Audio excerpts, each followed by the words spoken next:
kesombongan itu ada dua jenis. Yang satu kesombongan rohani, yang satu kesombongan materi. Ya.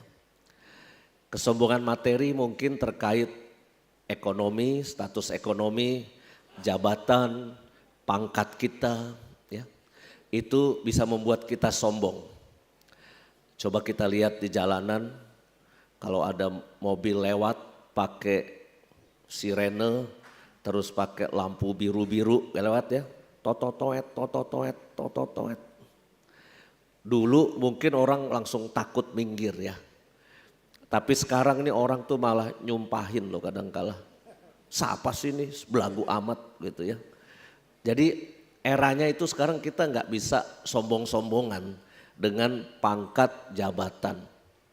Ekonomi juga gitu. Suatu ketika ada ibu-ibu yang di Jakarta ini kan unik ya. Simbol status ekonomi ibu-ibu, mami-mami itu kelihatan dari rambutnya. Kalau rambutnya makin tinggi kayak singa, itu berarti secara ekonomi lagi top-topnya. Kalau rambutnya melempes kayak ibu-ibu kelender gini ya, secara ekonomi ya so-so lah ya. Tapi simbol ekonomi itu sasak rambutnya makin tinggi gitu ya. Itu makin tinggi status ekonominya. Suatu ketika mereka makan di Plaza Indonesia. Ya pasti nggak bakalan makan di Basura lah ya. Makanya di Plaza Indonesia. Tapi tiba-tiba ada datang satu teman yang sedang susah. Dia baru saja korban KDRT, lalu diusir dari rumahnya di Bandung, lalu pengen ketemu salah satu ibu yang temennya waktu sekolah dulu. Ya. Waktu sekolah dulu si ibu mumbul ini suka nyontek sama yang lagi susah ini. Karena yang juara satu ini ternyata masa depannya itu ternyata enggak sesukses si tukang nyontek ternyata. Ya kadang-kadang kita enggak tahu ya, hoki, pekerjaan, rezeki itu kita enggak pernah tahu.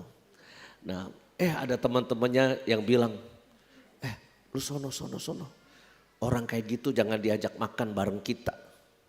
Karena apa? Tasnya beda, rambutnya juga beda, baju jam yang dipakai juga beda.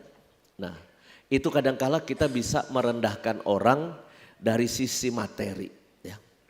Hanya memandang mata dengan ekor mata gitu, memicingkan dan merendahkan. Ya. Kesombongan rohani itu bisa juga ya.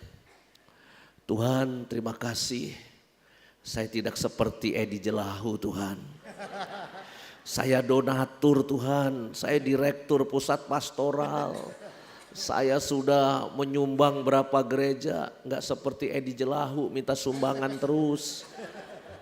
Suka main ke tembok Cipinang Tuhan.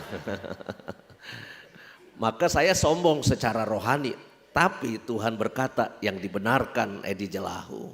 Ya. Maka buat saya kita di gereja juga nggak bisa sombong-sombongan. Saya dewan paroki 5 periode, nggak ada gantinya.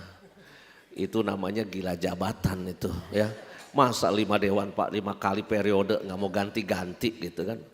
Saya tugas kur, solis terbaik di keluarganya.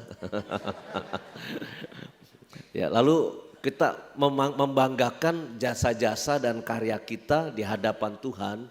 Itu pun bisa menjadi bentuk-bentuk kesombongan rohani. Maka saya kira hari ini bacaan kitab suci itu mengingatkan dengan tegas ya. Barang siapa meninggikan akan direndahkan, barang siapa merendahkan diri akan ditinggikan. Bacaan pertama itu lebih ekstrim, doa orang miskin didengar oleh Tuhan. Tapi persoalannya kenapa banyak orang miskin tetap miskin ya kan?